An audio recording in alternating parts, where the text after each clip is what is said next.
బళ్ళు ఓడలవడం, ఓడలు బళ్ళు అవ్వడం అంటారు. ప్రస్తుతం తెలుగుదేశం పార్టీ పరిస్థితి వైసీపీకి వచ్చింది, వైసీపీ పరిస్థితి తెలుగుదేశానికి వచ్చింది. సాధారణంగా సభా కార్యకలాపాల గురించి అవగాహన ఉన్నటువంటి వాళ్ళకి బిజినెస్ అడ్వైజరీ కమిటీ అంటే ఏంటో తెలుసు.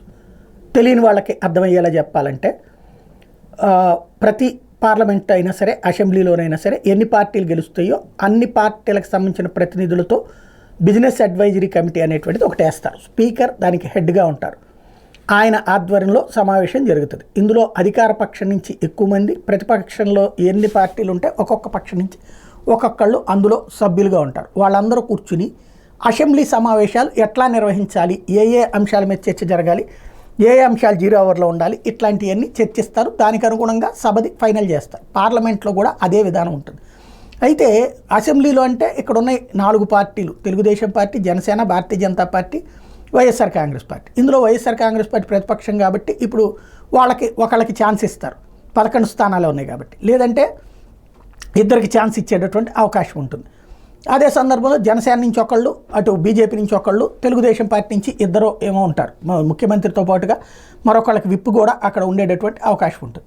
ఇందులో ఏదన్నా నిర్ణయం ప్రతిపక్షం నుంచి అడిగేటట్టయితే ఇట్లా కావాలి చర్చ అని చెప్పి ఓటింగ్ పెట్టుకుంటారు. అక్కడ ఆ ఓటింగ్లో మెజారిటీ ఎవరు ఉంటారు? అధికార పక్షం ఉంటారు. కాబట్టి దాన్ని తోసిపుచ్చి ప్రభుత్వం ఏం చెప్పాలనుకుంటుందో అదే చెప్తారు. కాకపోతే అదో ఫండమెంటల్, అది దాని ఫార్మాలిటీగా మీటింగ్ జరుగుతుంటుంది.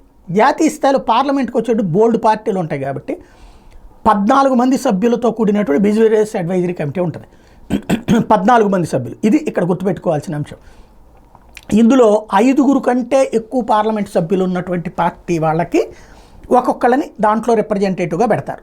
గతంలో 22 స్థానాలు ఉన్నాయి కాబట్టి వైఎస్ఆర్ కాంగ్రెస్ పార్టీకి అందులో అవకాశం ఉంది.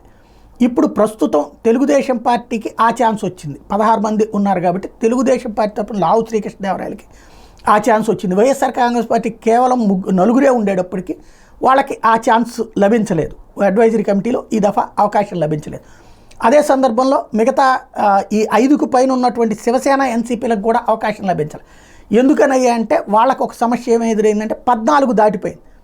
14 మంది కంటే ఎక్కువ అవకాశం లేదు. అప్పుడు మిగతా వాళ్ళందరికీ కలిపి వీళ్ళకంటే ఎక్కువ సీట్లు వచ్చినటువంటి వాళ్ళకైంది. ఆ లెక్కన ఇప్పుడు YSR Congress party parliament business వ్యవహారాలలో తన ఏలు పెట్టే స్థాయిలో లేకుండా పోయింది.